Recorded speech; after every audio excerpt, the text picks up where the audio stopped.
And we are live, and the doors of the Sanctum have been unlocked and opened for the week. And welcome everyone to the Sanctum Sanctorum. I am your illustrious host, Widow's Son, and with us right now is my awesome co-host, Dr. Cyrus Oblivion.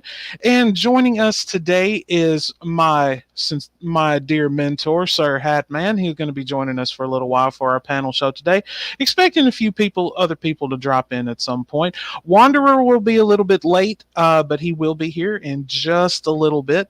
So today we're just going to be having a little bit of fun. This is going to be a part 1 of 2 of a little Halloween celebration. I know we're a few days early and Halloween's not until this coming Saturday, but we thought that we would get in the spirit of the season, if you will. And what better person to have with us today than the Devil's Own himself. Sir Hatman, good to see you again, my friend. Good evening. Always a pleasure to talk to you. How's everything over in across the pond, as they say? Oh, life goes on. That's all I can say about that, really. Otherwise, it sucks. You mean the boss hasn't been keeping you busy? I think the boss is busy himself. I'm kind of going alone here. Yeah, the boss is gearing up for the election in a couple of weeks. But it's certainly good to hear from you again. My work schedule has been crazy, so I apologize for my absence from the streams and everything. But I'm trying to stay as I have cats to take care of, so I'll forgive you this time. Hey, look, I worked very hard for you, okay? So cut me just a little slack. Like I said, I forgive you this time. All right. Doc, how you doing, man? I'm doing pretty good. I've just been packing up and getting everything in order for my move on Tuesday. Getting a 1-bedroom apartment in a different part of town, which I'm going to love because this place... You're finally going to move into that brothel down the street? Well, yeah, I mean, I own it now, so. Hatman, we may want to see if the boss will hire Doc since he's buying up brothels and whatnot. I think it would make a good base of operations. And I see people are starting to come in the chat. Bonk is here. K-Dog is here. How's it going, my man? Vacuum is here. Everybody should start piling in here shortly. Still waiting to hear from Wanderer. I believe he is still eating dinner at the moment. And Quentin will be a little bit late, but he will be joining us in just a little while.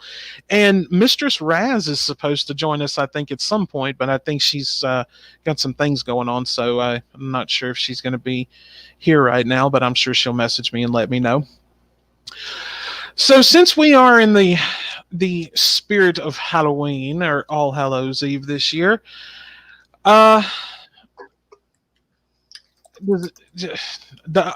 Sir Hatman, do you have big plans for Halloween, or are you just gonna sit at home and watch Romero movies all evening? I've got no idea. I know I've got a busy work week lined up, and I've got a COTM video. And then I've got a Halloween special, which I have got absolutely zero creativity for this year, so that may get canned. Can you give us a little clue on who gets the award this month? I have not got a clue. There are candidates aplenty. I already know who the COTY will be, unless there's a last minute change in the next couple of months. But monthly ones, they're proving a bit hard to filter down. Well, because so many just pop up out of the woodwork. And Doc, I think you subbed to Sir Hatman here. Have you seen his COTM videos that he does? No, I haven't had a chance to yet. The ones on your favorite beta boy and mine are quite entertaining.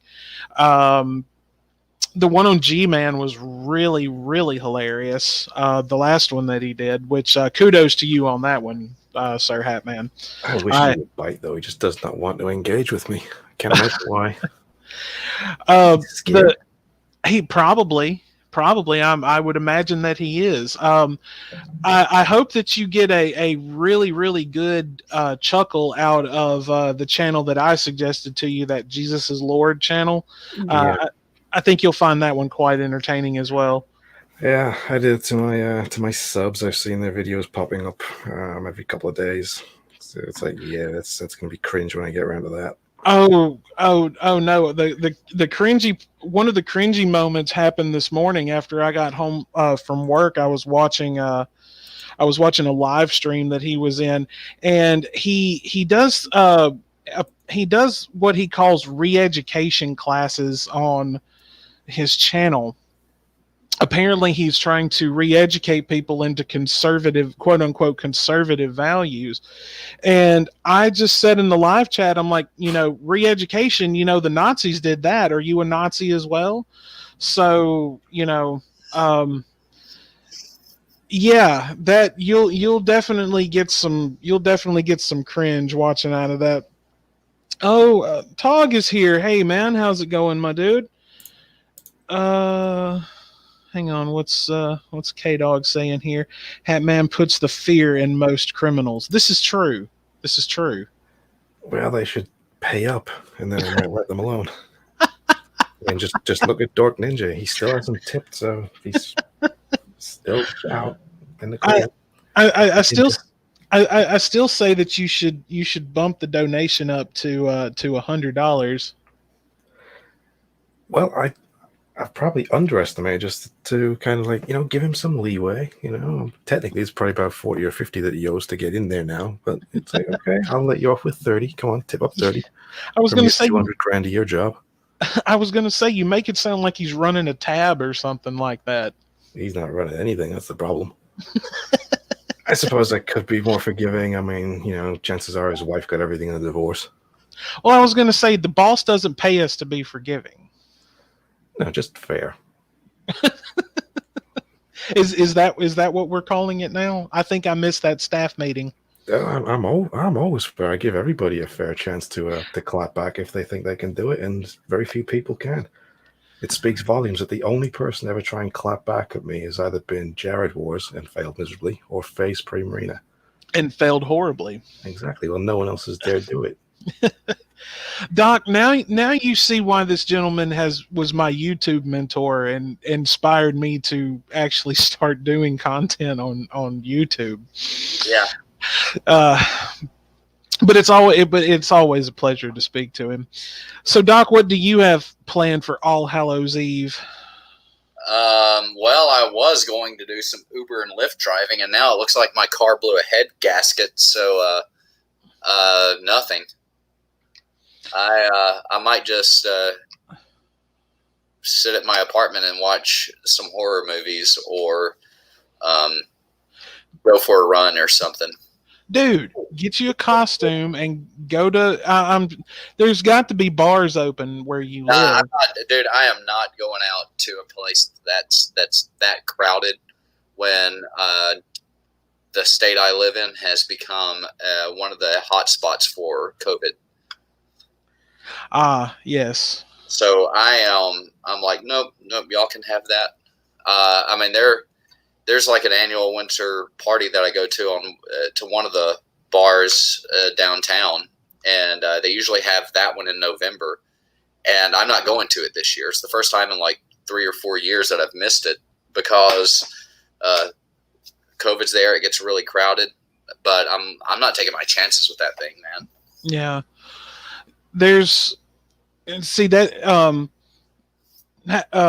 Hatman, have they started opening things up close to where you are? They've got this kind of weird half-ass system in place where they're going for regional lockdowns now, but rather than it being like a full lockdown, it's like different tiers. So if the entire country is like tier 1, where no more than 6 people in a group, and then you've got tier 2, which is something different than tier 3, which is almost a total lockdown, but not quite a total lockdown. So now they're saying, since none of that works, we're going to add a fourth one, because the previous 3 didn't work. So yeah, let's add one more. Well, ours is kind of similar, but like for us, phase 1 is, well, you've got the total complete lockdown. That's not even phase 1. Phase 1 is where they allow certain types of businesses to open up first, up to a certain percentage of capacity. Then phase 2 allows more people in. Then you've got phase 3, and phase 4 is basically everybody's fully open. When I'm looking at what Sweden did, it looks like the Swedish approach was probably the best approach to it, because at the beginning of the pandemic, they basically said, all right, if you are in a high risk category, like you're elderly or you've got some other comorbidity, you stay locked up, or you quarantine yourself and you stay away. But everybody else, you go around, you function. And you saw like a ton of cases spike at the very beginning. And I think they did have a higher mortality rate at the very beginning, but now all of their cases are actually starting, like they're much lower. And they had this short window where everything just looked really bad, and then it tapered off. And they didn't shut their economy down or anything, and they came out ahead on that. And so I understand why like the world governments did what they did at the time, because that was, kind of the best wisdom and consensus that they had. And it was basically based off of what they did for past pandemics, like with the Spanish flu especially. But now it's kind of like that may not have been the best approach. Are they even going to allow trick or treating this year? Some places are, some places aren't, and they are modifying how it's done. So like honestly, I don't see how you could allow it, because one of the things some people, I could see some people suggesting would be put all the candies in individual bags, and give them out to kids one at a time, and have social distancing. But what if someone had the right amount of viral load that requires you to get infected, put on one of the pieces of candy, unwittingly putting it on one of the pieces of candy, and it's bagged up in there? That's true. It has spread to every other piece of candy in that. It's probably, and it's not just that one bag. So you've got someone who then becomes like the big person of interest. Well, then the way this virus spreads, you never know. Like, you'll never be able to do any contact tracing at that point. Right. Where you got it from and who gave it to you. I mean, it's just. Well, it looks like Faith has popped in. Faith, welcome. You're always welcome here. Hatman, are they going to be trick-or-treating in your neck of the woods, or have they canceled all that? Yeah, it's pretty much canceled over here. So, no, I mean, some places they might do it, but I think it's pretty much been a case of, well, we recommend that nobody does it. We recommend this, we recommend that, but that's about it, really. Nobody really wants to take any responsibility for it. Hey, Rage, how's it going, dude? It's fine by me, because I don't particularly want kids banging on the door. Oh, that's one reason why I'm dreading Halloween this year, because I'm pretty much stranded. I know there are going to be kids showing up saying trick or treat, and I don't really want to talk to anybody on Halloween night unless I already know you.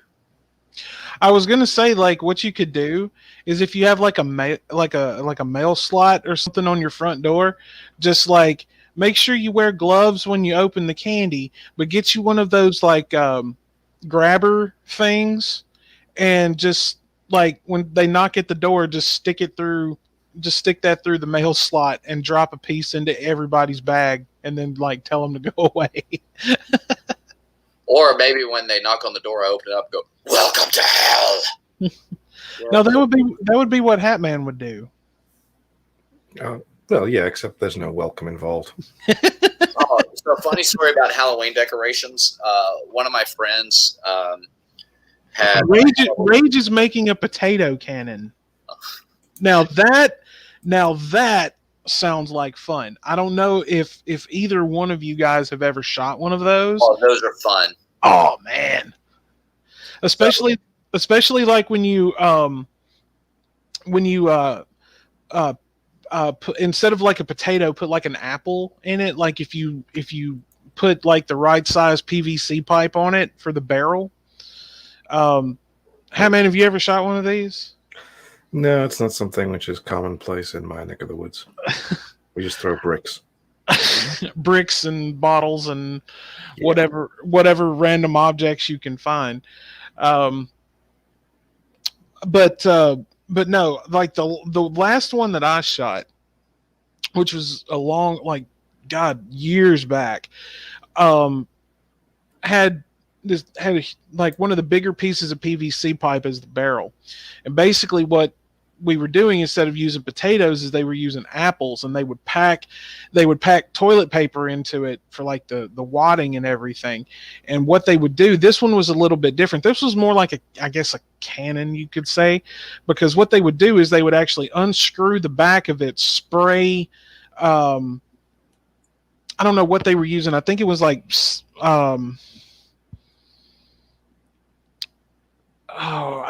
it wasn't like spray paint or and it wasn't ether. I think it was just some kind of like spray adhesive or something like that, just to, give it that, the fire and everything that it needs.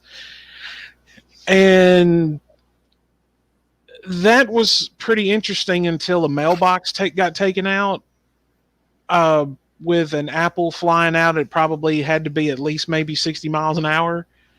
So yeah, I'm like, you know what? I'm good. So, y'all have fun with that. But oh man, Rage, I haven't seen one of those in years. I haven't seen a potato gun or anything resembling one in years. Wanderer should be joining. I think he just popped back into Discord. I think he will be joining us here just any moment. But, oh, hang on. Vacuum said something about the candy mail slot thing. If I can get... There we go. Cover the mail slot in adhesive, so anyone using fluffy pieces, it'll get ruined, and that's my Halloween prank.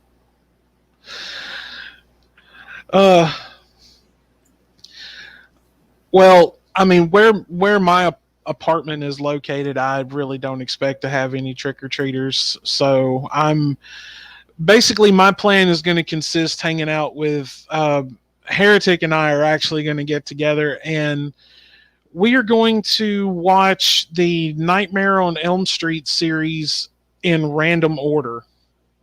Yes! Dude, that's like one of my favorite series, man.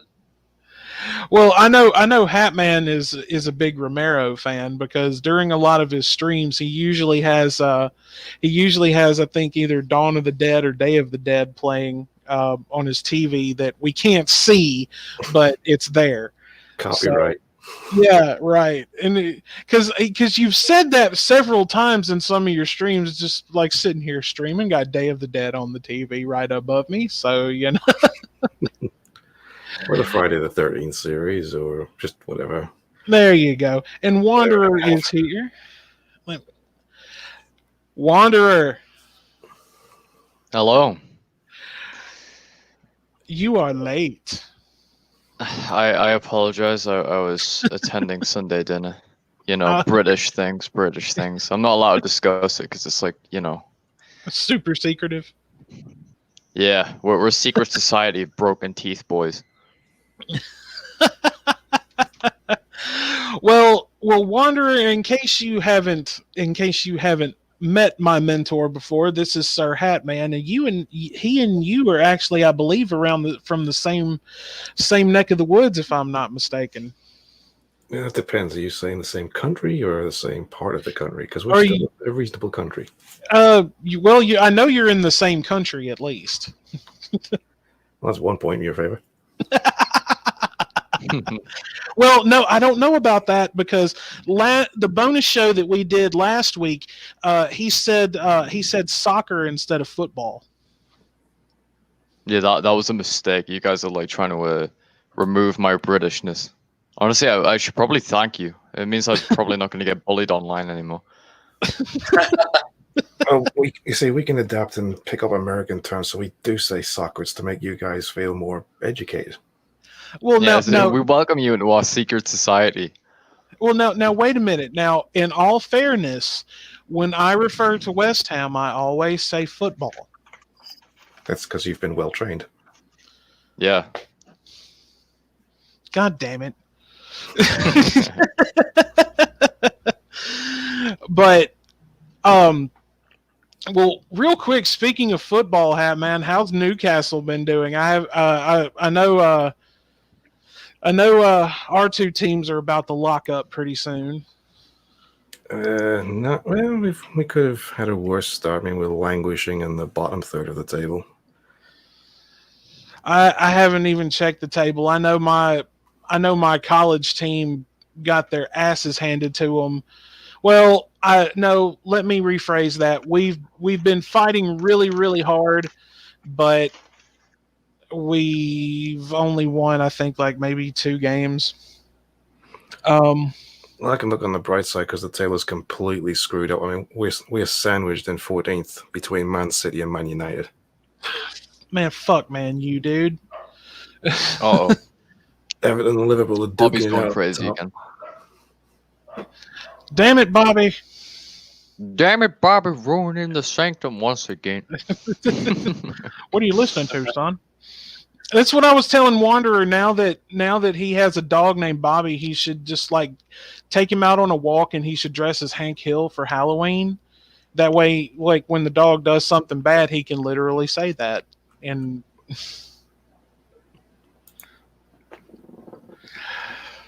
Oh, damn it, Bobby. there you yeah, and Quentin has arrived. Quentin, Yeah, what up, sir? I just woke up. Hello, Why Ginger am I- Man. Good morning. It's morning somewhere in the Ginger Nation. Well, unless he's in Yeah. Hawaii, it's definitely not morning in the continental U.S. Yeah, It's currently 7:30 over here. Wake up, it's morning. well, he does have a point. You're supposed to. I've never say shot a yes, potato can in no rage. Man, I would like to do that now. you should. They're fun. Oh, Jesus. Well, it really depends. I mean, it depends on what you're shooting at and where you're actually shooting it. See, Faith says we're going to be trick or treating. We're going to have all the kids. I didn't know that they were actually going to be doing trick or treating around here. Yeah? That's a good question. Did Georgia cancel Halloween? No, but like, do they like, hey, you can't go out and go? No? I thought you could. It can be suggested that you not do it, but nobody can force it. Wanderer, did they cancel Halloween where you are? Well, currently my current location is under tier 2 out of tier 3. So yeah, probably not going to happen. But they're talking about moving us up into tier 3. Yeah. However, I technically have 2 locations that I live at. One's obviously, like I stated, like before, not too far from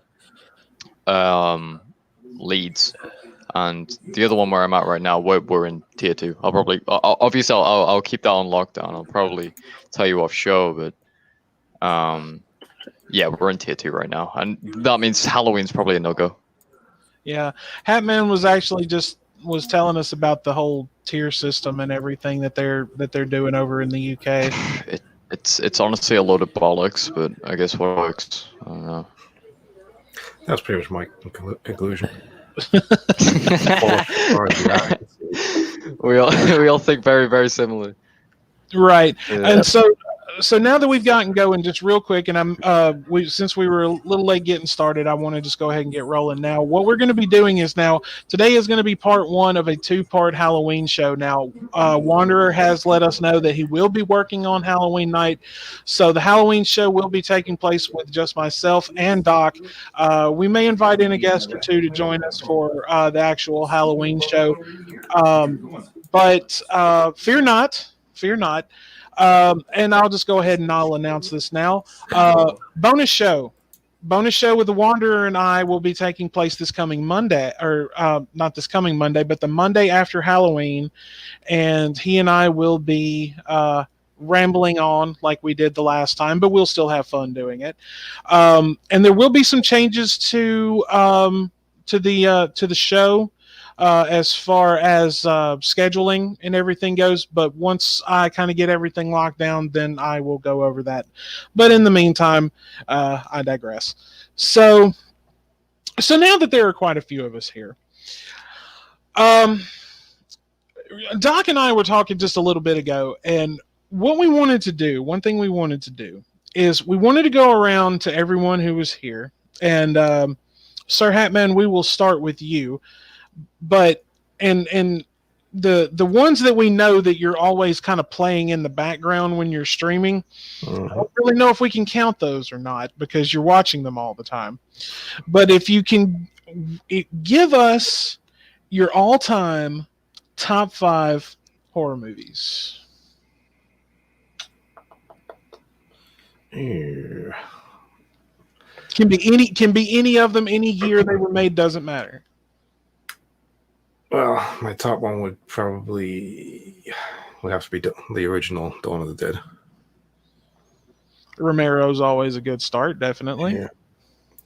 I couldn't put the remaining 4 in sequence, so I'll also throw in Zack Snyder's Dawn of the Dead. The remake? Yeah. Friday the 13th, Part 2. The first Nightmare on Elm Street. Mm-hmm. And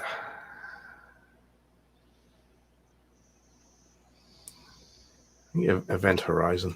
I'm partial to that. I never considered that really a horror movie.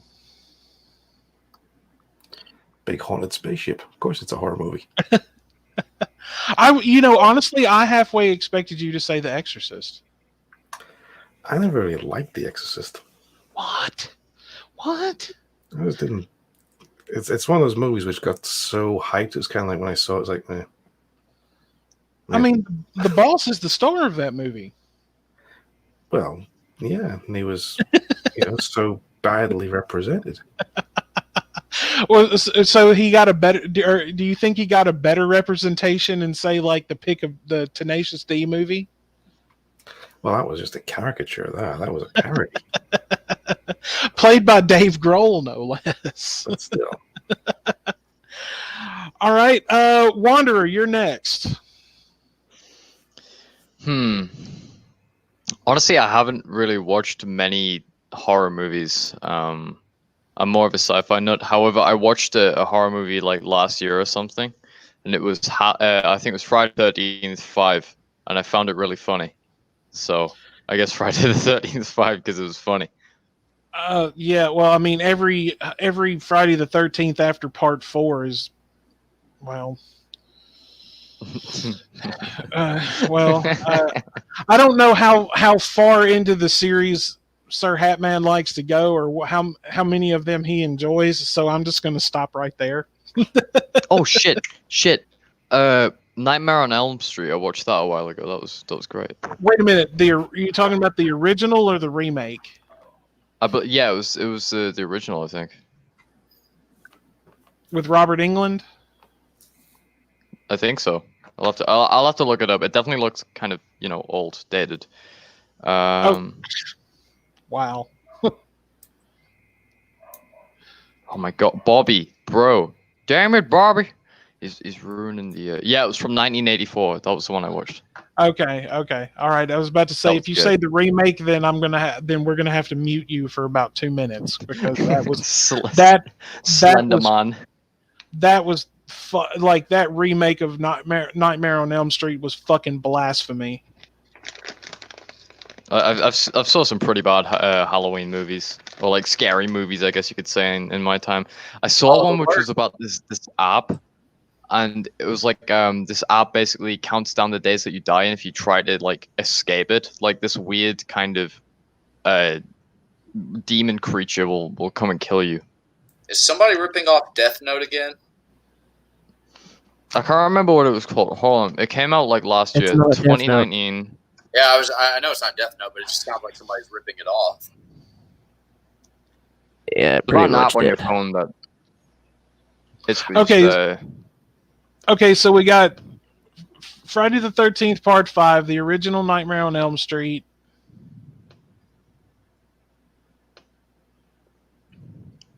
I will be right back, gentlemen. All right, sir.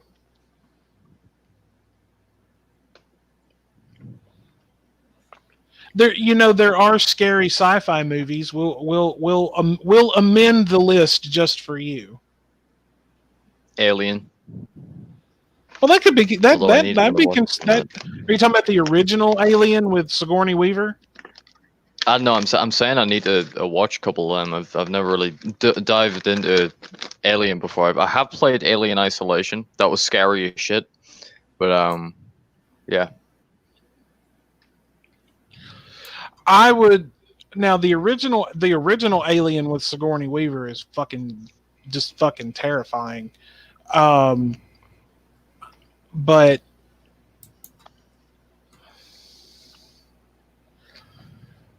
so those are the only two horror movies you've ever seen? Not the only two. So I saw Countdown last year. That was fucking hilarious. It was hilariously bad. I don't think I've seen that one. Don't waste your time watching it. They teased a part 2 at the end, and oh god, it's so shit. It's about an app on your phone that like counts down the days that you die. Oh, okay. That's the one you were just talking about. If you manage to dodge that day, fucking Samantha from Call of Duty Zombies will come kick your ass. And that's basically it. All right, you got two more.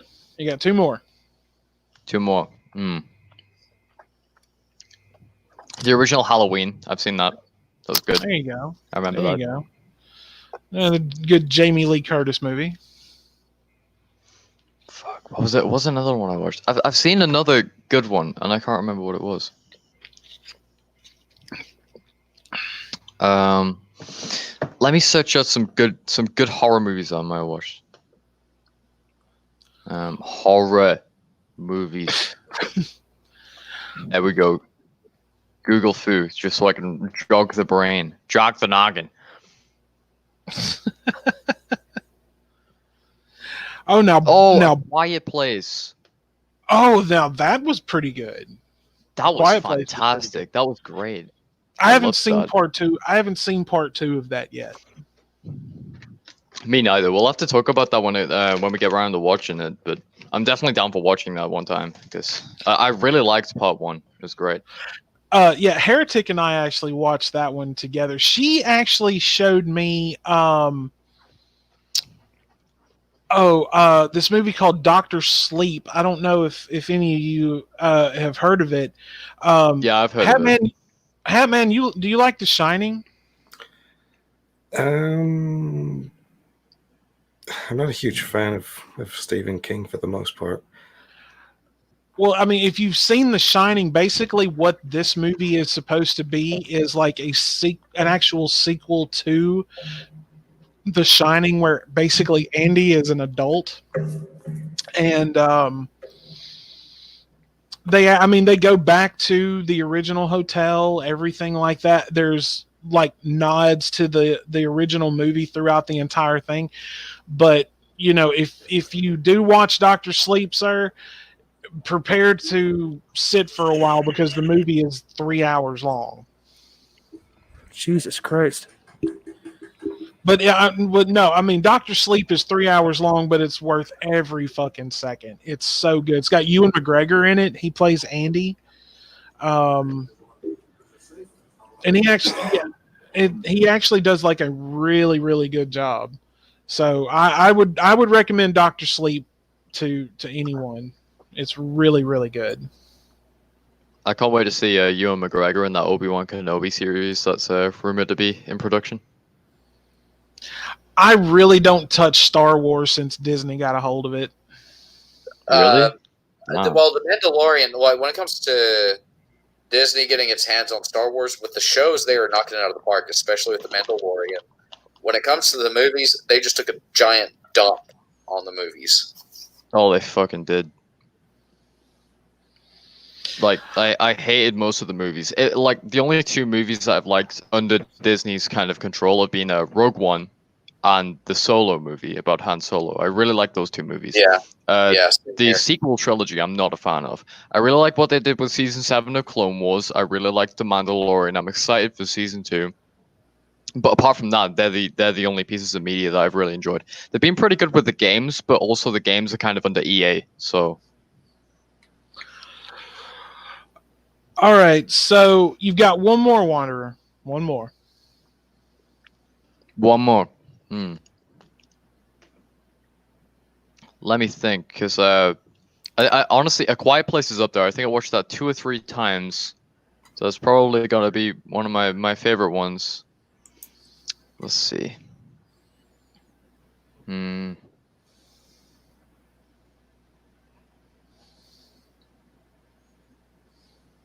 You know what? I'm gonna say it. Monster House.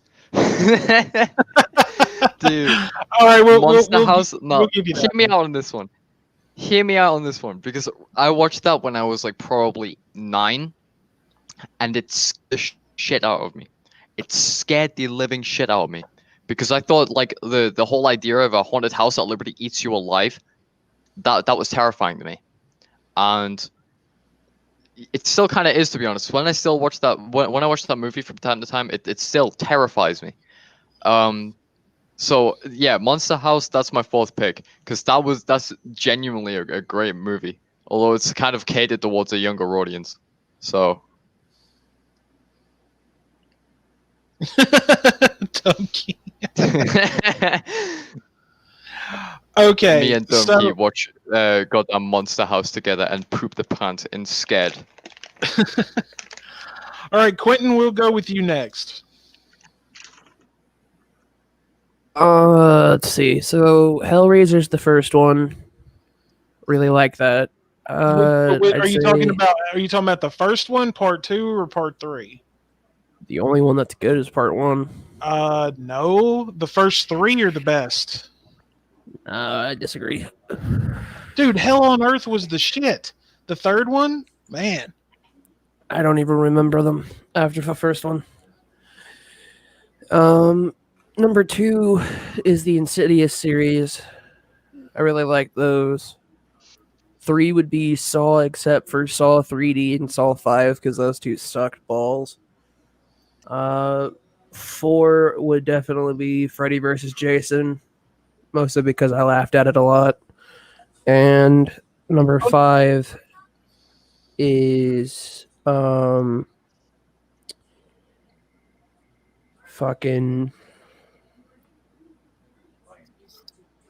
not the Lion King. Fuck, what is the name of that movie? One Missed Call, I think is what it's called. You talking about When a Stranger Calls? No, it's One Missed Call. Basically, you get a call, it tells you how to die, and if you miss it, you die after you hear the voicemail. Yet another reason why I never check my voicemail. Poop the pants and I could definitely give you my top 5 hated horror movies of all time. We may do that one next. I do agree Coraline is good. Coraline, for a kid's fucking movie, was actually pretty good. Yeah, I'll give Rage that one too. Doc, let's go with you, and I'll go last. Okay, so for me, the original Nightmare on Elm Street is one of them. And these are really in no particular order, because it's hard for me to really name them in a specific order without really, really thinking about it. Then next, I'm going to say it's a tie for Halloween 1 and 2, and I do like both the John Carpenter version and the Rob Zombie version. Oh, the Rob Zombie versions were garbage. I liked them for different reasons. Then the next one I would have to go with would be, I'm also a big fan of I love zombie movies, so Night of the Living Dead. Love that one. And then Netflix had a movie on it, The Babysitter. I like that one. because Samara Weaving is in it, and she's drop dead gorgeous. And then the last one, Widow knows this about me. I love watching horrible B movies and movies that just are basically just trash made, like Mystery Science Theater type of stuff. So the one I'm going to go with is Return of the Living Dead, Necropolis. If you have not seen that movie, you owe it to yourself to watch it. It is not a good movie. It is one of the worst movies ever made. It's basically The Room of zombie films.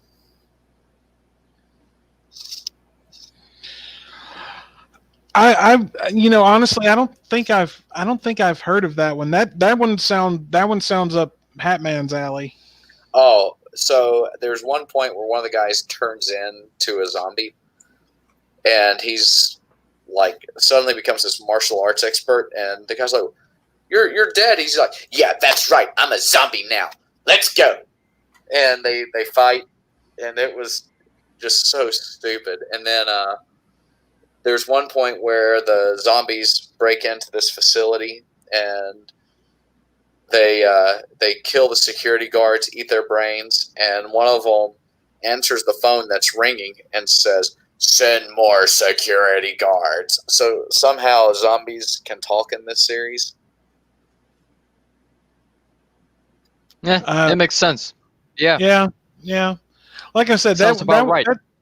That sounds up Hatman's alley, since he's a big like Day of the Dead and Dawn of the Dead fan. I met one once. He spoke fluent Spanish. I tell no lie. Okay, all right. So mine, in no particular order, I would have to say definitely the Nightmare on Elm Street, the series, like the whole series. I love the entire series. The Exorcist, the original Exorcist. Oh man. William Shatner horror movie that that I highly recommend to a lot of people if they've never seen it, called The Devil's Reign. It's got William Shatner and Ernest Borgnine in it. It's about this satanic cult that lives out in this ghost town out in the middle of the desert. And Anton LaVey, the founder of the Church of Satan, was actually the technical advisor for this movie. Oh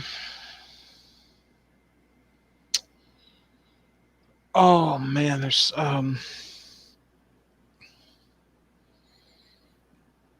it's so hard to pick. It's so hard to pick. I would have to say the first three Hellraisers, definitely. Hellraiser, Hellbound, and Hellraiser back Hell on Earth.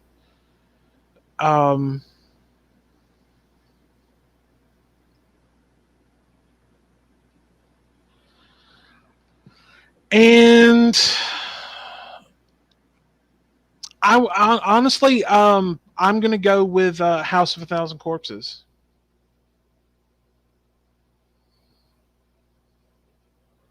It's not that I didn't forget it's not that we forgot the Omen. The Omen just probably isn't top 5 material. No, the original Omen definitely would be. But I mean that falls into my top 10 definitely. The original Omen, the remake wasn't bad. I'll give credit where credit's due. The remake of the Omen wasn't bad, but the original was just so much it was just a lot more sinister. And from what I'm hearing, they're thinking about doing an Exorcist remake. Uh-oh. I heard Rob Zombie's supposed to be in charge of that. Oh dear. He's supposed to be in charge of what again? They're Rob thinking Zombie's supposed to be in charge of the fucking Exorcist. yeah. Uh-oh. I'm just not excited about remakes, really. Like, remakes are just kind of... Honestly, I think if the Omen, or not the Omen, but the Exorcist being that the movie that it is, and the original being as amazing as it is, if they do it correctly, it can be done. If they will do it and make it make it darker and a little more, yeah, I mean, with the technology and everything that we have for movies and everything now, I really think that they could do a proper nod to it. If Rob Zombie is in fact going to attempt to do this, if he does it right and not make it roll on for almost 3 hours like he did with the Halloweens, then I think that it'll be okay. But if he does it and he fucks it up, then I will lose all respect for him. I will still continue to watch House of a Thousand Corpses and The Devil's Rejects. I still haven't seen 3 from Hell yet. Has anybody seen it? Not really worth the watch. I haven't seen it. It's really not worth a watch. Now K-Dog now that's one I completely forgot about. Thank you for pointing that out, K-Dog. Phantasm. The original Phantasm. Or Hatman, are you a fan of the Phantasm movies? I've never seen them. I think I might have seen the first one years ago, but boy, don't really remember much of anything about it. Honestly, I'm horror is just not what it used to be. I mean, at one point, like, everybody's just like, I hear people all the time, like, I was talking to a friend of mine not too long ago, and we were talking about horror movies. I'm like, so, what's the last one you saw? And they were just like, oh man, I saw Annabelle. And I'm like, okay, that one was pretty good, but that they did make horror movies before, like, 2012 or 18 or whatever. I really don't know anyone. I don't really know a whole lot of people that actually watch, like, good horror movies, like Heretic. Like, we have a VHS collection that we've been working on for years, and like the horror section of that collection is like our baby. I mean, and we'll buy like cheesy horror movies, like The Brain That Wouldn't Die, or the original House of Wax, or stuff like that. Which the House of Wax remake was, oh god, don't even get me started. Like, you had Paris Hilton in that fucking movie. What the fuck? I mean, I don't know.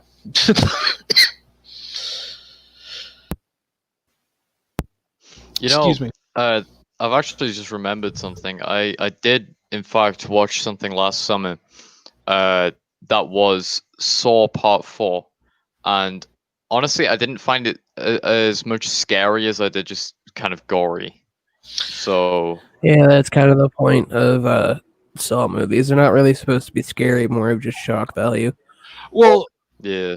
Well, one thing, if you go back into take the classics, like, Hatman was talking about a while ago, like the original Romero movies and everything like that, those are, legitimately scary, and they have blood and all this in them, but there are movies that still base around like traditional gore horror, which is, some movies that I actually enjoy. There's one that was actually done by Mr. Peter Jackson, Mr. Lord of the Rings and The Hobbit himself, called, I think the original title was called Brain Dead, but the alternate title for it, which is what I know it under, is called Dead Alive. And Dead Alive is if I remember right, somebody was telling me that it has been listed in the Guinness Book of World Records before as the bloodiest and goriest movie ever made. and they're legitimately correct. So I don't really want to give away a whole lot of details about the movie. I will say this: if you're out anywhere that sells DVDs, or if you have a streaming service where you can rent from, and you come across a movie called Dead Alive, if you have the courage and the stomach to watch it, give it a watch. And that's all I'm going to say. Yeah, the problem for me with a lot of the gore movies is I don't mind seeing gore. I mean, it doesn't faze me, but some of it's just like really shocking the first time around, but without a good, compelling storyline, there's no point in watching it for me. Well, see, it's like Wanderer was just saying, like Saw 4. I mean, as that series progressed, I mean, it got really, really just there wasn't any, there really wasn't any, more shock to it. I mean, the first 3 were really, really good.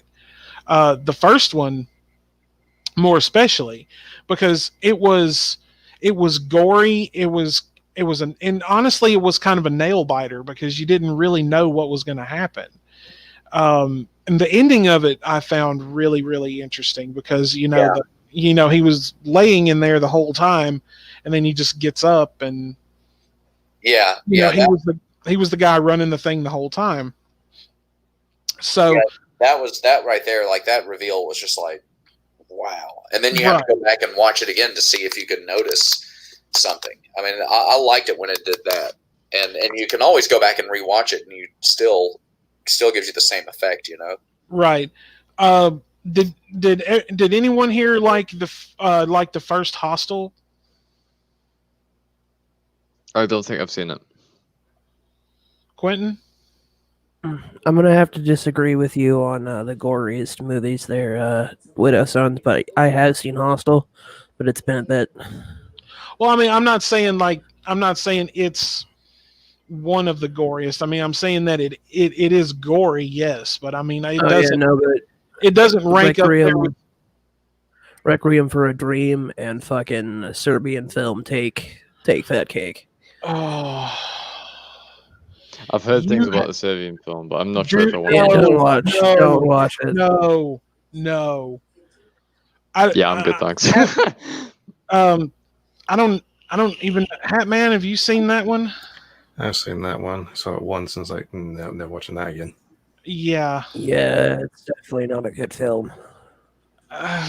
Because, I mean, I like fucked up movies, but even that one, like, I had a friend of mine, I used to book shows for his band back in the day, and we were hanging out one day, and I was, getting shows booked and everything, and was taking a break, and we were just hanging out, and he looked at me, he's like, you like fucked up movies, don't you? And I'm like, yeah. He's like, go and watch a Serbian film and when you come back over tomorrow, tell me what you think. And I'm just like, okay, well, what's the premise? He's like, I'm not telling you. He's just like, this movie will do one of two things. It will either sicken you, or you will never want to see it again, or both. And I went home that night and I watched it, and I went back to him the next day and I looked him dead in the face, and I'm like, why did you recommend that movie to me? That movie, I mean, Wanderer, do not watch this movie. If you want to watch a good, like, gory movie, Cannibal Holocaust or The Green Inferno. Cannibal Holocaust. Fuck yes, dude. Now, yeah, that one, that's a hit, that's a gem. If you can find a good copy of that floating around somewhere, good luck. Well, no, the last time I checked on Amazon, they had it for sale. Because I mean, it's not. I don't think it's banned in anywhere anymore. No, I mean, like, if you find a copy off of the internet, then good luck. That's what I'm saying. No, that movie is not for everyone. And Cannibal Feox was really good. Um, Oh, a and lot- also for none of us named an Alfred Hitchcock movie. I mean, because you can't say horror without Alfred Hitchcock. I mean, that's a fucking given. right. I mean, it's almost like, you can't mention horror without mentioning, the original Tales from the Crypt series, or the Creep Show movies. Oh, dude, come on! Creep Show 1 and 2 were the shit. Those more old directed towards Tales of the Crypt. those were no, because Creep Show was actually an original comic book series, just as Tales from the Crypt was, but these movies were made because, like, the actual Tales from the Crypt series didn't start until I want to say somewhere around 1990, 1991, if I'm not mistaken. Wanderer, can you do some Google foo real quick on that? Yeah. What do I need to search? Tales from the Crypt TV series. If I can type. It was started June 10th, 1989. Well, apparently Quentin has beat us all at Google foo today. So Yeah, 1989. Yeah. What? No, it's my fucking fingers, dog. Oh no, I heard it. I was already searching it because it's something I like to do. No, like the thing is, like I'm not saying Tales of the Crypt wasn't a good TV show. It's just like it wasn't scary to me. It was more of like I could laugh at it without feeling like a terrible person. Quentin Tarantino actually directed an episode of that. Like, that series actually had like a lot of famous directors. Quentin Tarantino is great. Oh, I love Tarantino. I wish Tarantino would do.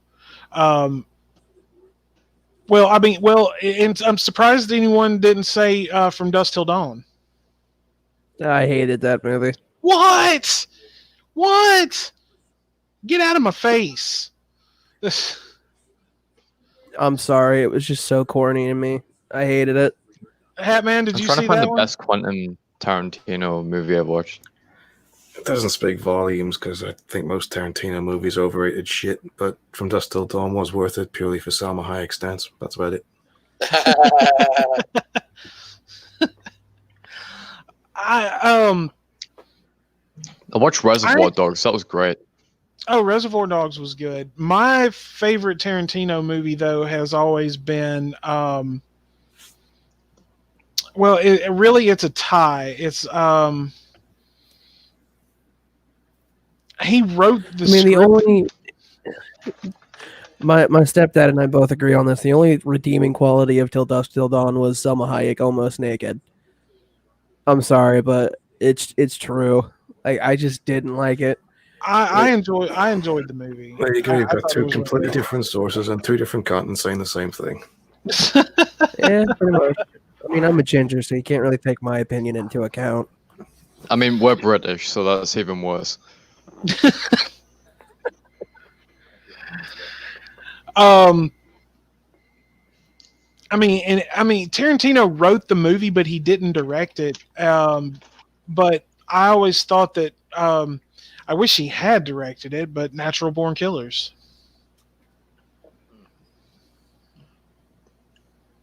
To be honest, I'm surprised nobody put a House of Wax up there because that was a pretty good movie. I did mention House of Wax.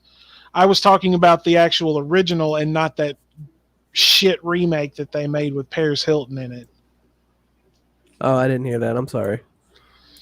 You know what makes me laugh though was when Green Inferno first came out. Everybody involved in that movie was in deep shit. Because they thought it was a actual, like, for real snuff film, like Serbian film was. Now there's actually a movie from, I want to say, the late 70s, early 80s, and it's actually considered a horror film, but it's actually also considered an exploitation film. and it's actually called Snuff. Like that's the actual title of the movie.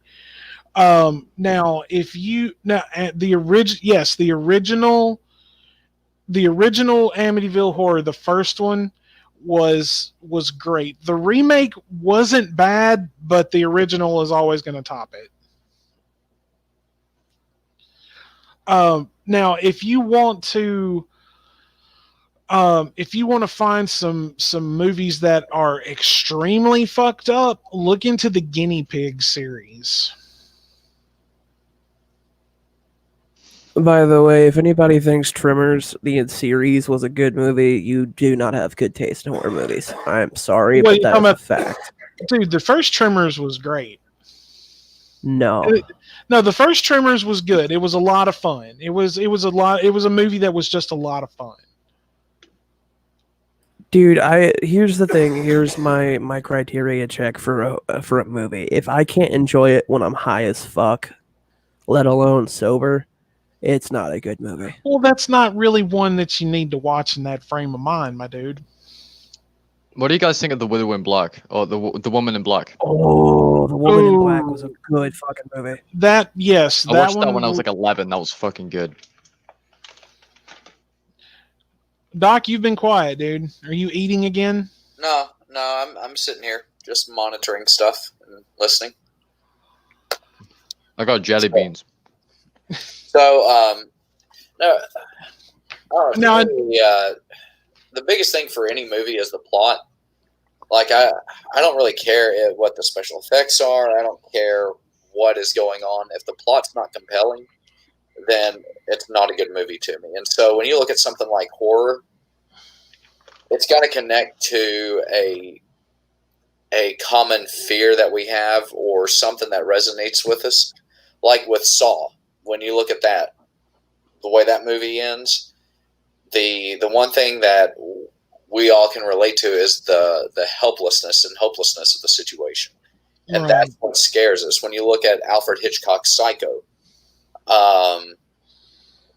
none of us who watched it are terrified of none of us are terrified of something such as, someone coming in and stabbing us while we are taking a shower. We don't have the fear of the shower like Janet Leigh did after that movie. But what does scare us the most about that is Norman Bates was seemingly normal until it turned out he wasn't. And that right there, I think, is the scariest thing about Psycho, is that you could literally have a psycho around and not even realize that. I mean, how many times does that happen with serial killers, like whether it's Ted Bundy, the Green River Killer, BTK killer. Those guys, like especially the BTK, that guy was able to do that for 30 years and was even able to pass. I mean, even Jack the fucking Ripper never got caught. Yeah, well, and honestly, I think if they had the technology and the investigative processes that they did back then, that we do that now, and they had those back then I think they really would have caught him. But there's no way they could catch him. The one thing I would change about what Doc said about Saw is the reason why it was so good to me, minus 4, 5, and 3D, was like, I can see someone actually fucking doing this in real life, and that's what got me hooked into it, was like, I can see this actually happening, and it's not just like one of those fucking horror movies that would never happen in real life. Like, don't get me wrong, supernatural horror movies are sometimes a good one. Like fucking I can't remember the name of it. I was going to say that I think Hatman could maybe use that movie as an instructional video for some of the candidates he's had for COTM. I mean, yeah. What do you think about that, Sir Hatman? There was a movie I can't remember what it was called. But it was a movie I saw, I think, on Sci-Fi probably a year or two ago, and it might have been like some kind of like psychotic Santa anyway. But basically, like throws his victim into a giant wood chipper. I don't think that's kind of the way I would deal with it. Are you talking about? Are you talking about Black Christmas? Might be a Black Christmas. Yeah, I'm just glad well, none of you fuckers said that fucking Sharknado was a good horror movie because I would have just left. Sharknado's a good movie, period. Sharknado. The whole series is awesome. You cannot You neglect liars. the one where Bret Michaels gets hit by a bus and he stays on front of the bus playing a guitar until a shark takes him out. You are all liars and scoundrels, and you should be punished. Well, now going back to what Hatman was saying. Now there was Black Christmas, and then there was Silent Night, Deadly Night. Those are the two like Christmas-based horror movies that I really remember. I couldn't tell you what it was called. I just can't. It was one of those things where you like turn over at like 1 o'clock in the morning. Just like, oh, watch this. I've got nothing else to do. It's like, guy gets thrown into a wood chipper. I can give you the scariest horror movie of all time, presented by Bruno Powoznik. Okay. If you would like that, okay. The best horror movie of all time. Self-inflicted mental terror. Thank you for listening. I was gonna say Shani for Christ porn. Oh. No, just no. Dude, Oh God! Because you said that. Hey man, it's the best horror movie. No, it's not. It's not. The best horror movies are the ones you want to see Look, again. you made Wanderer get up and leave. You literally made him get up and leave, Quentin. Yeah, shiny porn is not really horror. It's more like gore flick. It's kind of like up there with Serbian film. Yeah. It's like, hey, watch this movie, shiny porn. Why did you make me watch that? So, like, Please, somebody's skull fuck me through the eyeballs. So I do have to give the directors credit because I liked the new It series. I actually enjoyed it. A lot of people were like, I haven't seen part 2 yet. Wanderer, are you terrified of clowns or something? Well, no, not since the whole 2016 thing happened where like clowns were stabbing people. I actually chased one of them. No, I'm not even kidding. At the ripe old age of 13 years old, I chased one with a large stick surrounded by my 13-year-old friend. There was a motherfucker who decided he was gonna walk around in my neighborhood dressed up like a murderous clown. I walked out with my 870 pump action shotgun. I'm like, you better get the fuck off my property, dude. And I never saw him come back again.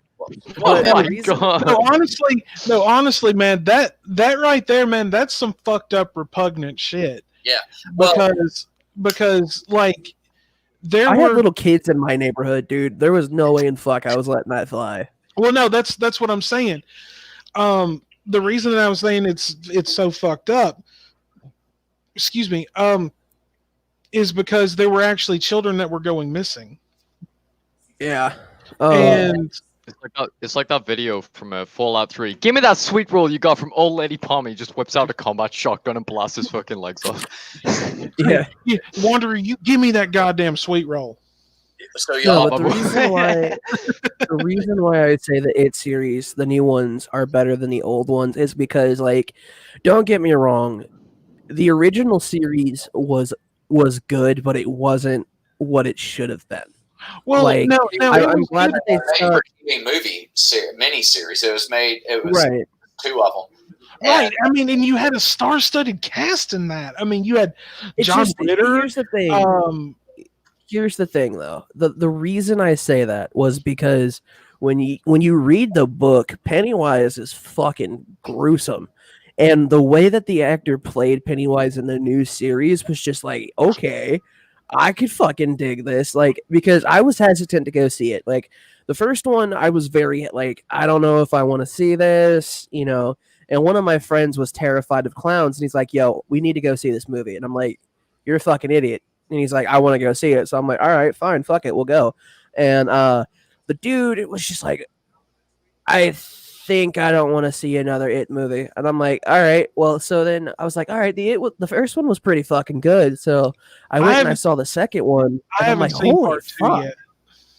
it's worth it. Yeah, It's actually really good. I mean, that's what I've been hearing, but I mean, I haven't seen part 2 yet. See, what disappoints me is you like you see you see these previews for movies that look like they're going to be actually good, and then you go and you spend the money to see them. And a lot of the quote unquote horror movies that they're making now, like it's a 2-hour movie, but the first hour is nothing but bullshit. No, And that's not It Chapter 2. Oh no, It no, no, no, Chapter no! 2 I'm not. fucking jumps in it. No, no, no, no! I'm not talking about those movies. I'm talking about basically like take Annabelle for example. It took that movie for fucking ever to get going. Right, but you also have to remember Annabelle. There's actual like Annabelle the doll is a real doll, and there's tons of lore behind it. Well, right. So I mean, I mean, I know the story behind it, but I'm just saying, right. What? But the problem instead of like they're it's like their intentions are good, but they just get shitty people to direct them.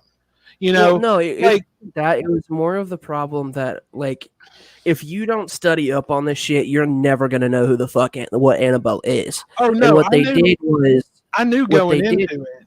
Well, right, but a lot of people didn't. That's the problem. And what they did was they tried selling it a bit too much in the first movie, whereas in like number 2, and I think they made a third one, they just said fuck it, we're gonna go straight into it.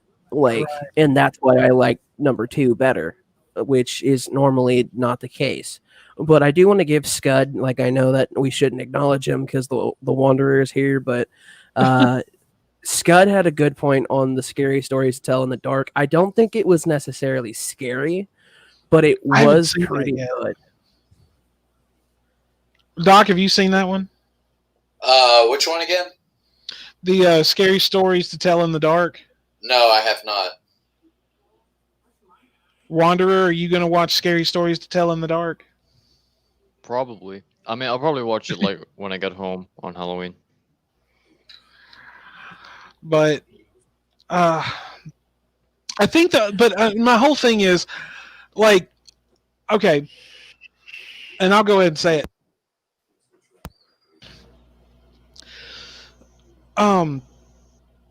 I am not really a fan of M. Night Shyamalan movies. Oh, me neither. I think the Village was fucking garbage. M. Night Shyamalan.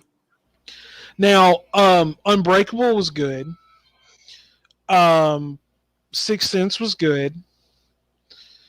Didn't he direct Stir of Echoes? Hang on. Time for the Googles. Wanderer, we'll get to your review here in just a little bit. But this is, and David Co-op. Okay. Are you talking about David Cohen? No, Koepp. Okay, I think I know David Kopp. Yeah. See, I don't really like any of M. Night Shyamalan movies except for the Unbreakable series. Like, I didn't even like fucking Signs. I really didn't. Signs was Unbreakable. Everybody was like, Signs is so scary. I watched it and I was like, when am I supposed to get scared? And then the credits rolled. Right. I like the scary movie take on it better. The Village was just pure shit. But, and real quick while everybody's still kind of around and everything, guys, thanks everybody for tuning in today. Definitely Scud, thank you, Rage. Anyone that I have failed to mention as of yet. We were supposed to have an additional guest join us, but I do believe that Miss Razz got held up probably doing something. So see if she'll join us for our Halloween special. Probably little watching bit her. of Yeah, bragging. I was going to try that excuse, but I thought it was a bit unoriginal. I was going to say, Heck. were you going to say you were washing your beard? Is that what you were doing? I shaved that off, man. Real well, I had to work this past Friday, so I was asleep. I'll grow it back in time for winter. Can I do a little bit of bragging? It's been a stressful couple of weeks to me. So somehow I've managed to grow like a little stress pedo mustache. I need to shave it off immediately. Yeah, you need to shave that off ASAP. Yeah. So I wanted to do just a bit of bragging on my community. I have my first 300 viewed video on my channel. Oh, congratulations, my dude! Nice. Thank you. Great. We did a video reviewing Von Helton attacking me and my co-host, and it hit 300 views today. That's awesome, man. I've got a couple that have surpassed 100. My Cass Warfox episode hit over 100, and there was another one I can't remember. It may be the. I think it might have been the one. Do what? You were roboting, Wanderer. Say it again. I said it might be the Stew Dog one, but I don't know. It may have been the Stew Dog one. I know that the very first episode that I had with Hatman, I believe, has over 70, if I'm not mistaken, or close to it. Which I always I always try to take a moment to thank Sir Hatman for coming on the very first show of the Sanctum. I'm still waiting for my invitation to be his first guest on his show whenever he gets his stuff working properly. Yeah, right. Oh yeah, Hatman. That 5-hour stream I had you on hit 213 views today. So appreciate you for that. I think my most viewed video has 11,000. I'm not sure. Wow. Yeah, it's just my sock accounts. Wow. Well, guys, considering this was like a year before we met, okay. Yeah, I always knew about you. He was stalking you from behind the scenes, is what it was. Mm-hmm. My plan for murdering you. Ginger Nation teleportation glitch 2020. Hell yeah. I need someone to start ranting at me because the last person who did that was Face Premier, and it's been a couple of years. Hey, Doc, you're good at ranting at people. You should start ranting at Hatman. I mean, G-Man ignored me, and maybe I should try Von Helton. What do I need to rant about? I mean, I tried offering you a fucking rivalry, but you wouldn't take it. That's because it wouldn't be genuine. And besides, I don't want to get in a rival with you. We're all. Yo, Stu Dog, you want to start a everyone knows you don't with piss me? off a ginger. Hey, we're all friends and gentlemen here. So Except from me. Apart from me, I'm a horrible person. Hatman, I'm telling you, you should try your hand at going after Shani for Christ, dude. I think she's got a queue of suitors, doesn't she? I know. She's got obviously Tyrone after her. My grand. No, actually, I ain't one of them. Do what? I ain't one of them. You're No. I will not do that. No. I will not No, simp. That was actually he just cut, like, apparently Tyrone just cut a promo for the Geek Room, and then Shani turned around and apparently hired him to do one against the Geek Room. So they kind of canceled each other out in a way. So, but the one that Tyrone did against Rev and Shani was fucking hilarious. I'm just saying. I think I really think that you could probably, like, get under their skin, Hatman. Oh, I'm sure I could, along with all the other calories and cholesterol. Oh my god. The land whale lives. Fighting blackheads out of the way. Mufasa. I live in the Minecraft flatlands without the L and without the Minecraft. What is this? What is this thing I've discovered? Oh, it's belly button lint. My God, no, it's not. It's a sheep. with her What's that doing here? with that third eye growing out of her forehead. It's like, no, my eyes are down Dude, here. my guy that I've written like Cyclops. Go ahead, Wanderer. the guy that I've wrote a story about, like it's set in the Fallout universe. The Wanderer, he carries around a laser rifle, so if she needs that thing lasered, you know where to find me. Just saying. Just give the laser to Doc, and he can take care of it. I don't think there's a then laser. he'd probably shoot me as well. My leg will be disintegrated. No, you got your armor on. The yeah, but I'll robe still of, die. look, no, the robes of the Sanctum will protect you. Well, that means I can't shoot Doc now. This rivalry between you two has got to stop. Are we going to have to schedule another match soon? I think they No, just it's need all to good. kiss and make up. Oh, well, no, we We Wanderer... can't do that. Social distancing. And besides... And also, it's probably illegal.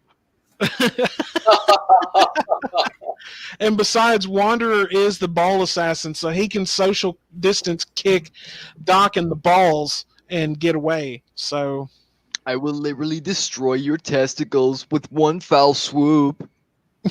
It'll be all right, huge. Jill. Well, It'll be like that episode of it'll be like the South Park pandemic special when Cartman had that 6-foot stick and was like poking people with it to stay like 6 feet away from them. It's like, damn it, Cartman, why you Oh my always got to God. hit stuff with a stick? It's gonna be like that with an extended leg, just large leg. Oh, So funny thing about the pandemic special. If y'all watched, you remember the scene where Cartman faked a computer glitch and was able to get out of class. Yeah, Kids that's me. apparently been doing that, like faking actual computer glitches and then walking away from their computers. God. A genius. Well, Yeah, right. it is. I mean, when they can do stuff like that, you're just like, man, these kids are more creative than we were when I was their age. Right. Well, it's getting about that time for our weekly review from the Wanderer. Hatman, Quentin, you guys going to stick around for the review this week? Yeah, sure, because I actually have an album that I want to throw at Wanderer at some point. All right. Well, send the suggestion to me because I'm working on a big homework assignment for the next one. Hatman, you going to hang around for the music review this week? Yeah, I'll hang.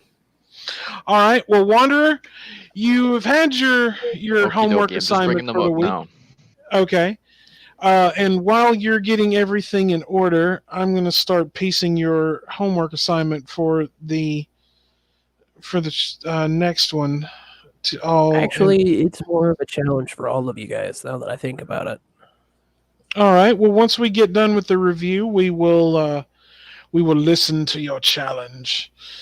All right. So, Wanderer, without further ado, take it away.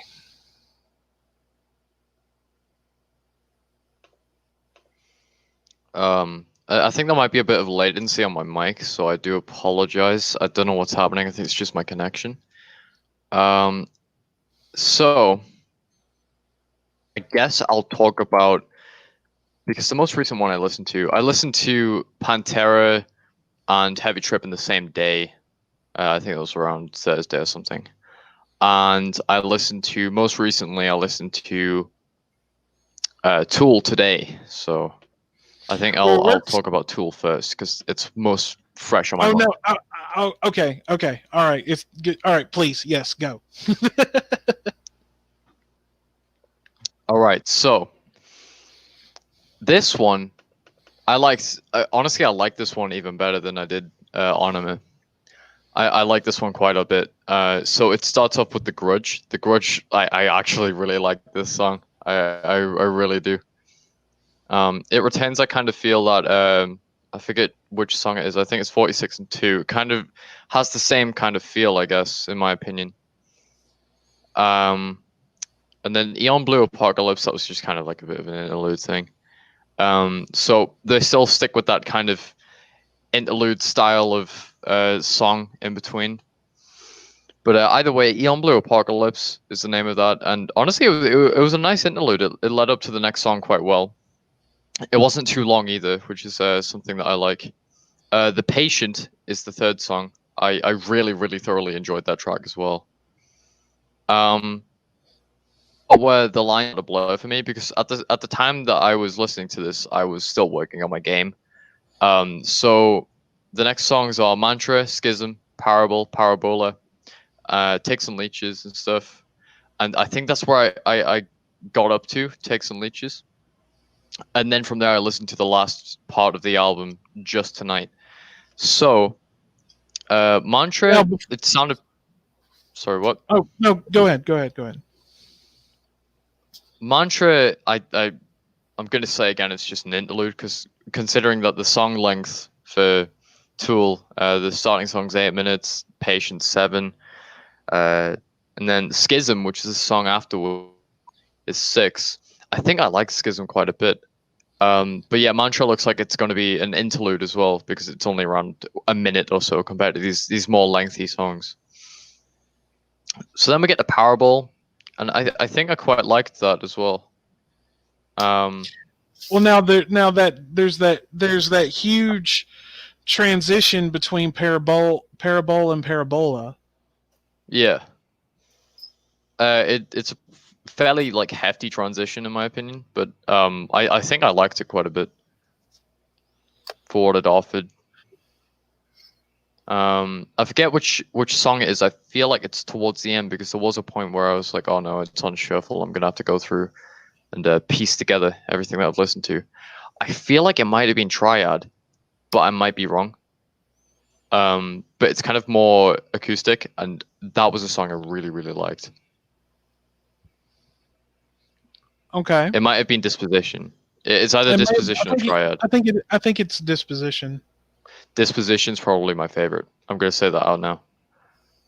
Disposition is probably one of the best tracks that I've heard on this, and that is going up against The Grudge and Patient as well. You haven't hit the Motherload track yet. So then we get to Lateralis, which is obviously the title track, I guess you could say.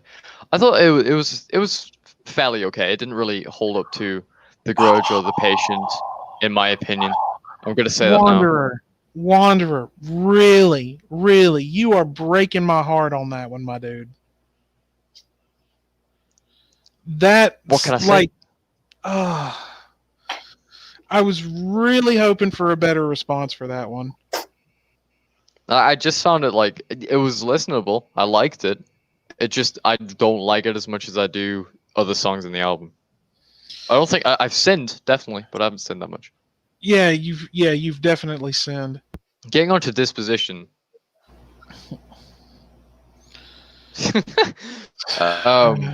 Getting on to Disposition. That's another track I really, really liked. That one was awesome. I feel like it was more of a break than it was anything, because I think it was more acoustic in nature, and it sounded wonderful in my opinion. It sounded really great. And then this is where the lines kind of blur again, because I listened to Reflection Triad and then However You Say, the last one, all kind of together, so I can't really remember them that well. But I remember the start of Reflection is something I like. Definitely. I remember fondly liking the way that the last part of the album sounded. So, in hindsight, this album... Can you remember what I ranked Anima, like, out of 10? I believe it was I want to say it was a somewhere between. I think it was an 8.5, somewhere between a 7 and an 8.5.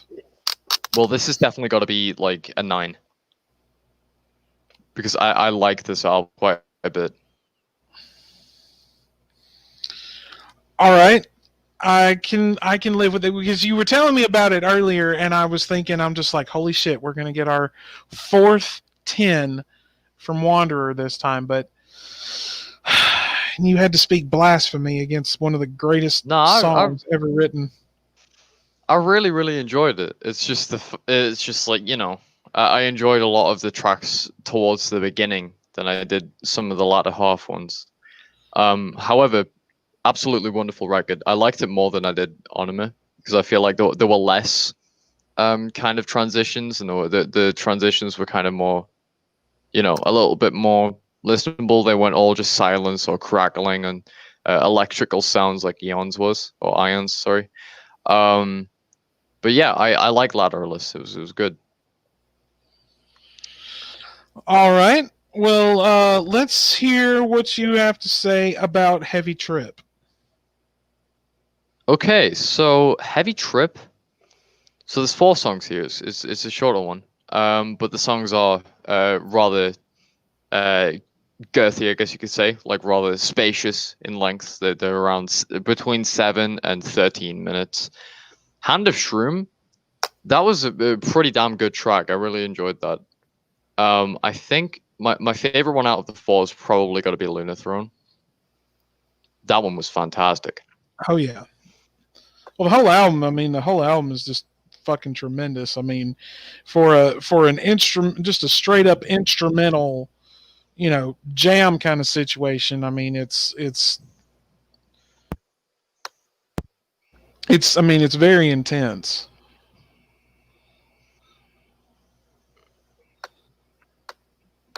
It does a very yeah. I'm still here. I'm sorry. I'm okay. getting some issues on my end. So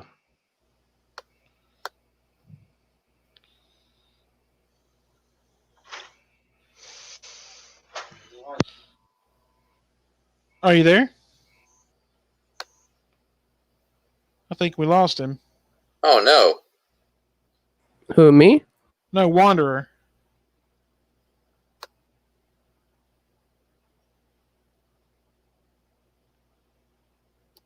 Wanderer.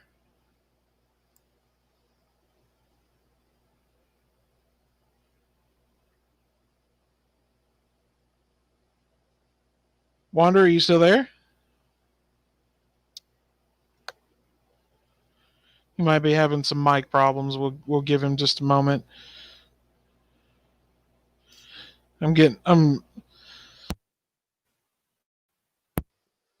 Oh, his connection must have dropped.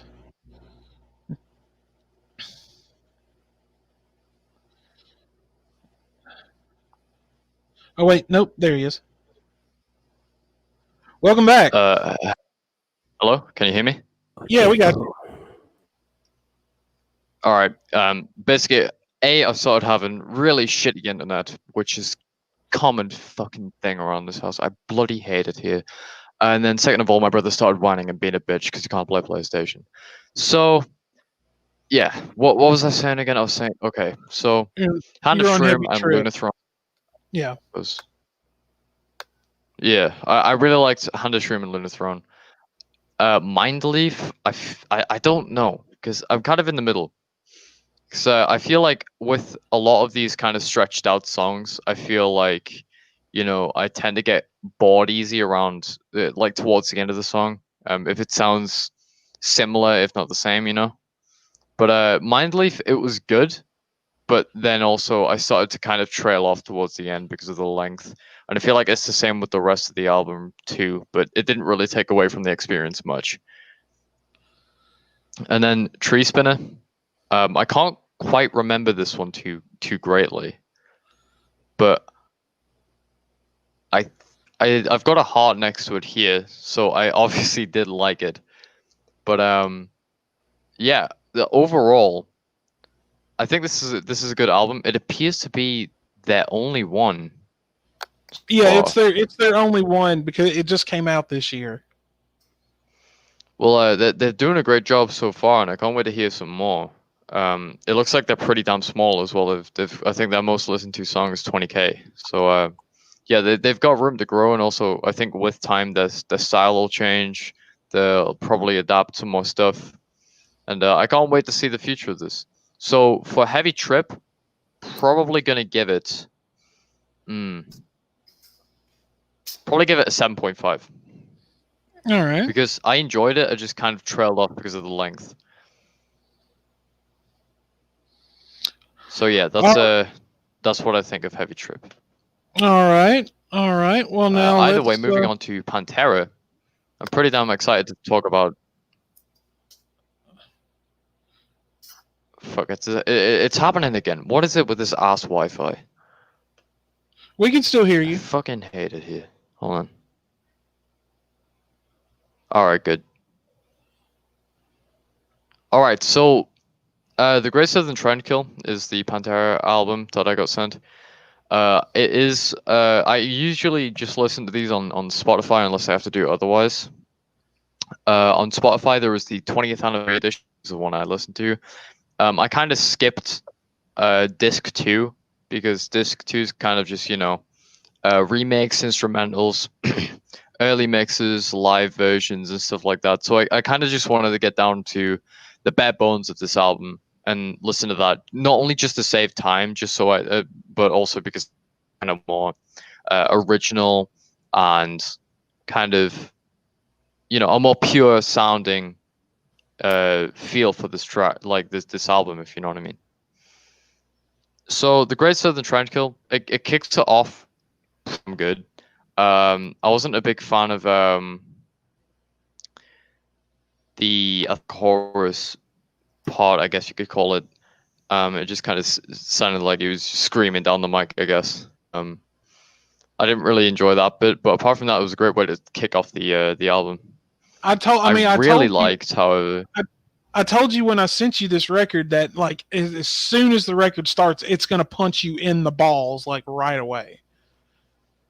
Yeah, it definitely gives that effect because it's just most, if not all, of the stuff in this is very, very hard hitting, and I feel like the title track, the opening track, do it like the best and really kind of open up what the rest of the album is to you. Right. So moving on, War Nerve, I remember really liking this one. War Nerve was great. Let me see. I've got some notes. I'll read them.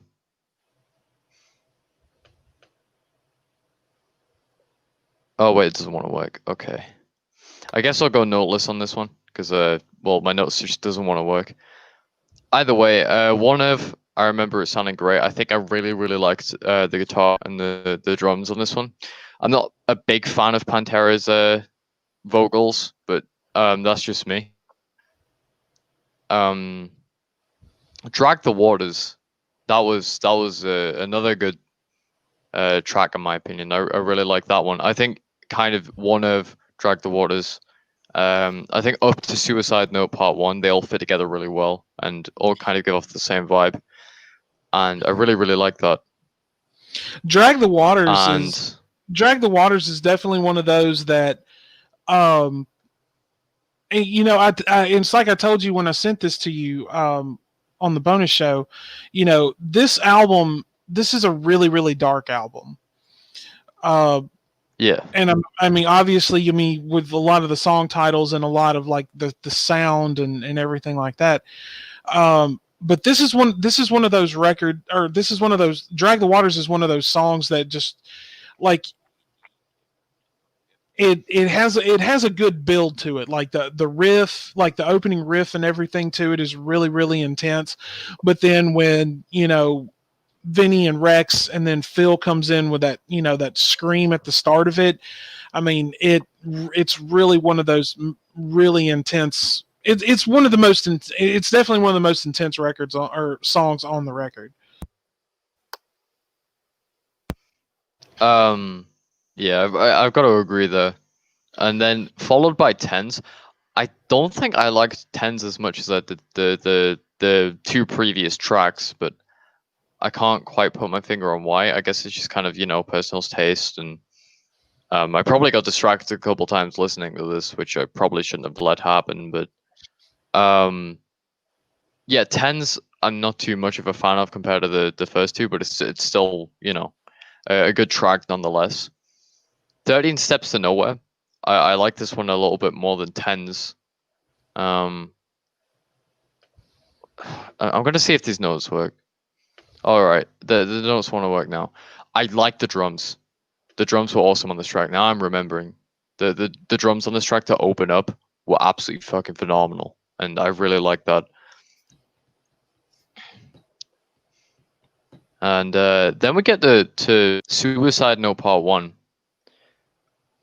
This is probably my favorite track.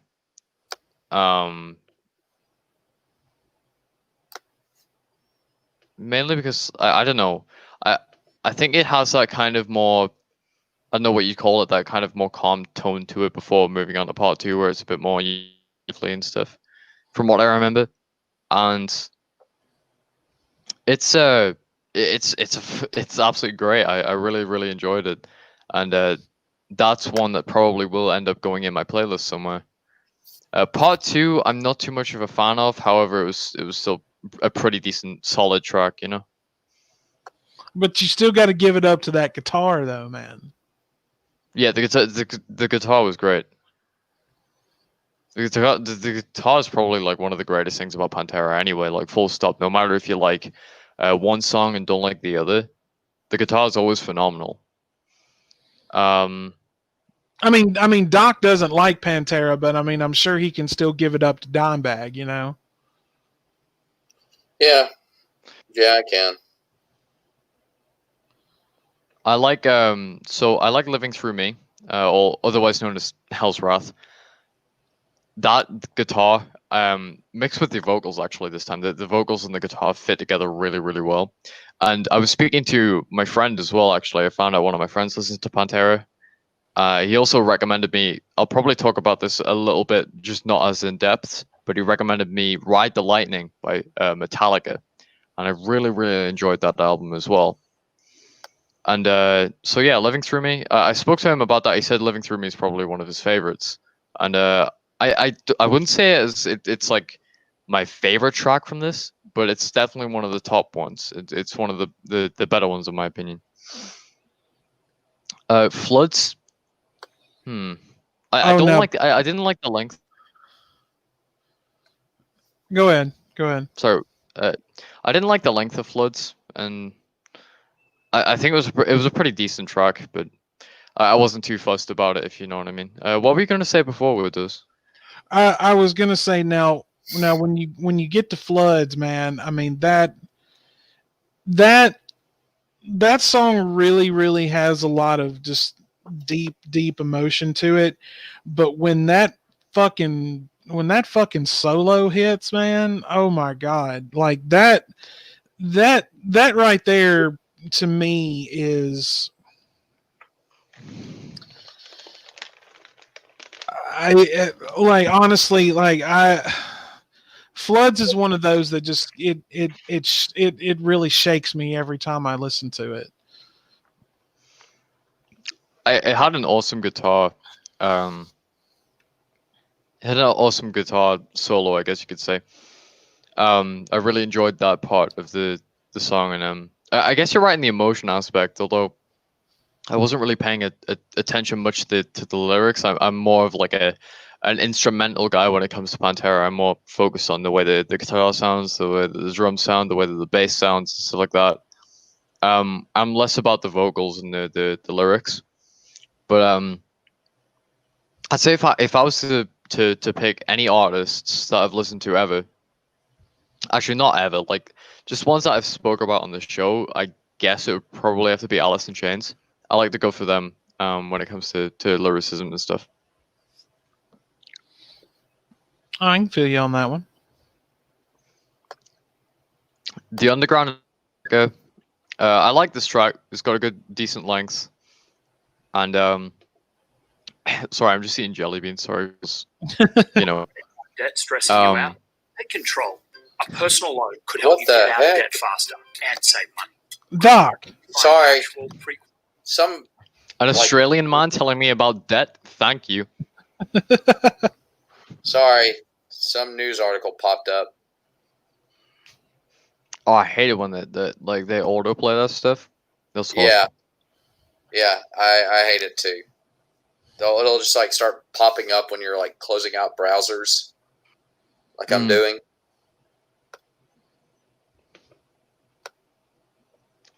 And then, so Underground in America, I thought that was a pretty decent track. It had a decent length. I like the guitar and the drums.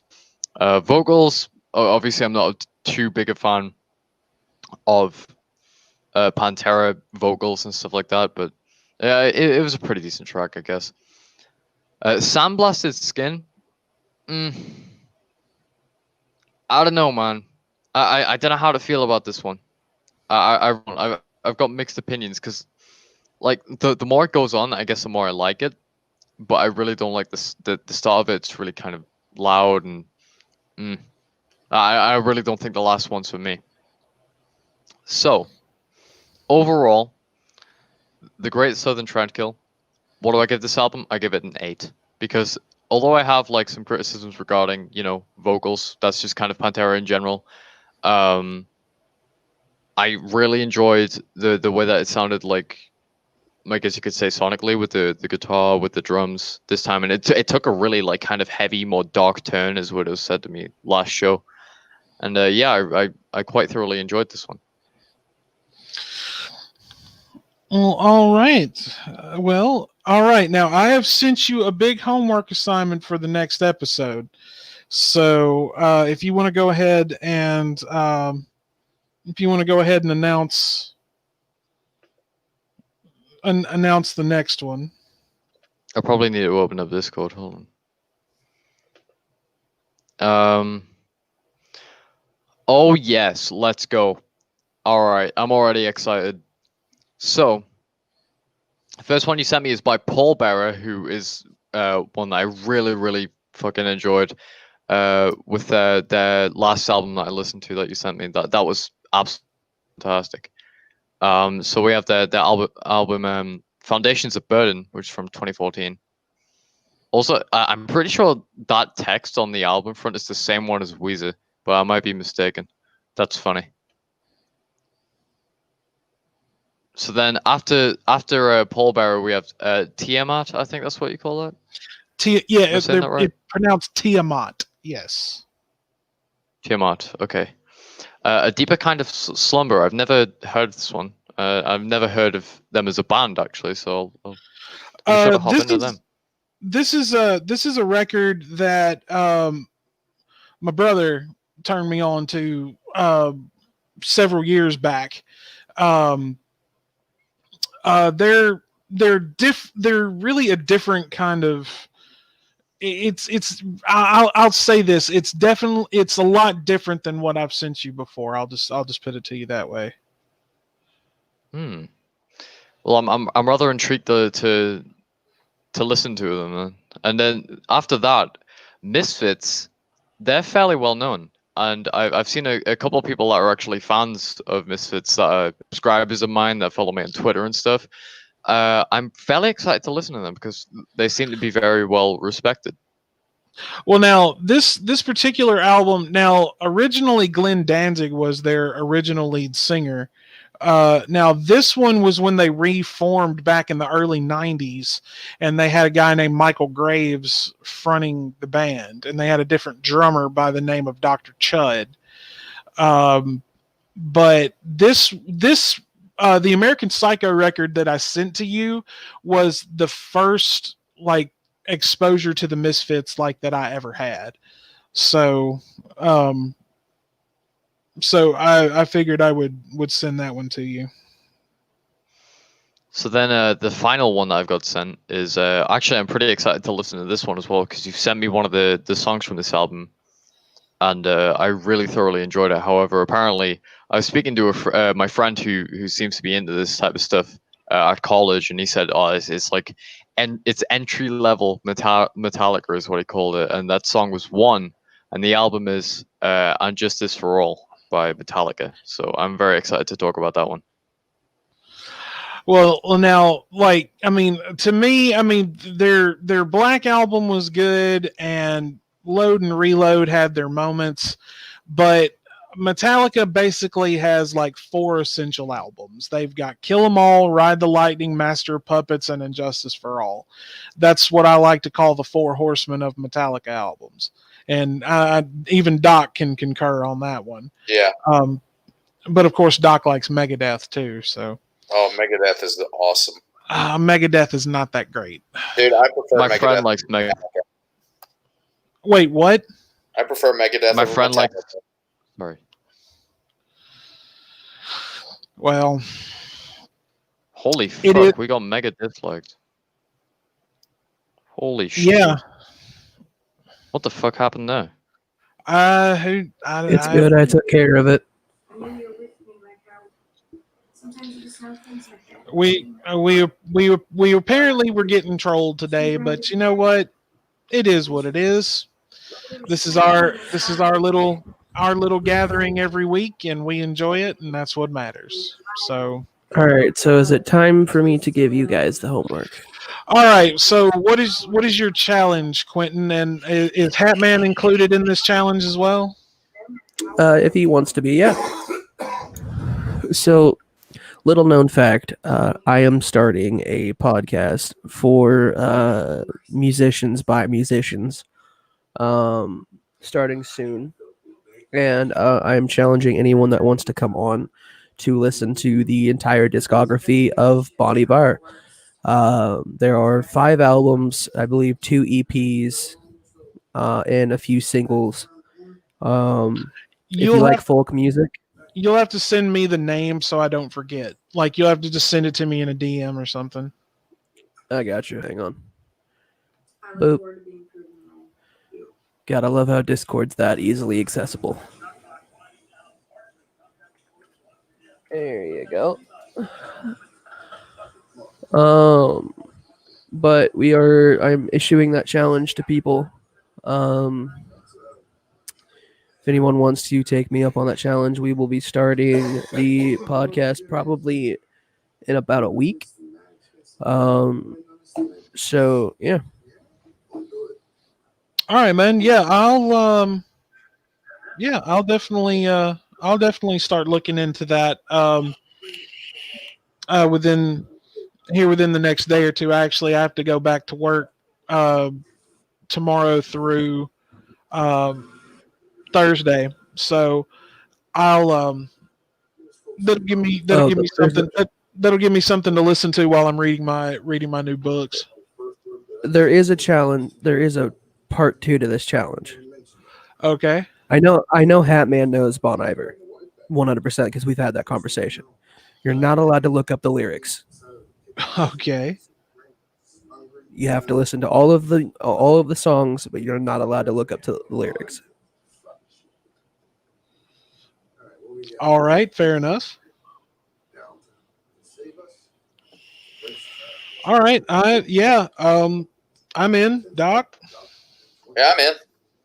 Wanderer. I'm in. You might need to fill me in at parts though, because I kept on cutting out and audio was cutting out and stuff. So if you just give me a quick rundown of what it is again. Basically, what we're doing is I challenge you guys to listen to the entire discography of Bon Iver, and you're not allowed to look up the lyrics.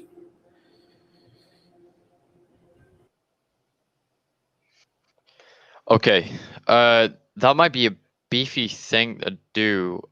I don't want to be able to get started, but I'm down. It's 5 albums, 2 LPs, and I think 4 singles.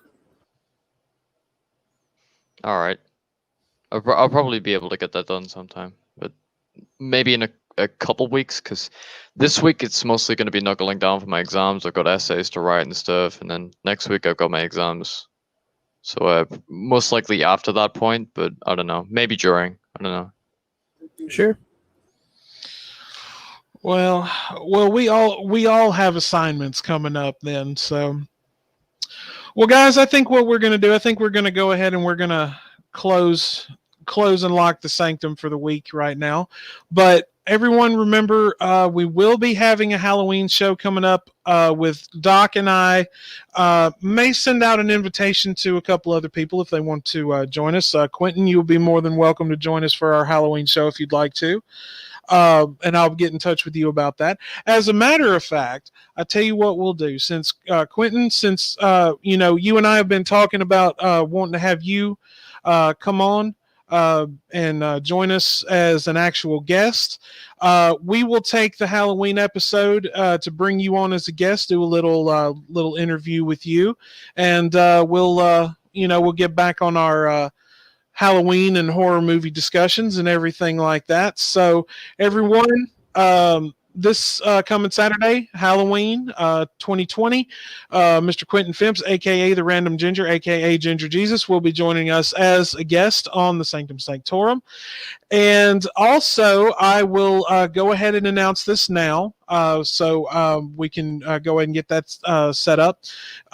We will also be doing a bonus show coming up the Monday after Halloween. Since Wanderer will not be joining us for the Halloween show this year due to having to work, we will be going ahead and doing a bonus show the Monday after Halloween with Wanderer and I, and we'll be definitely having some fun with that. But what I would like to do, I do want to thank everyone for coming in today, and Stu Dog popped into the chat. Stu Dog, good to see you, my friend. Sorry you couldn't join us in the show today, but you know that you're always welcome and always mad love to you.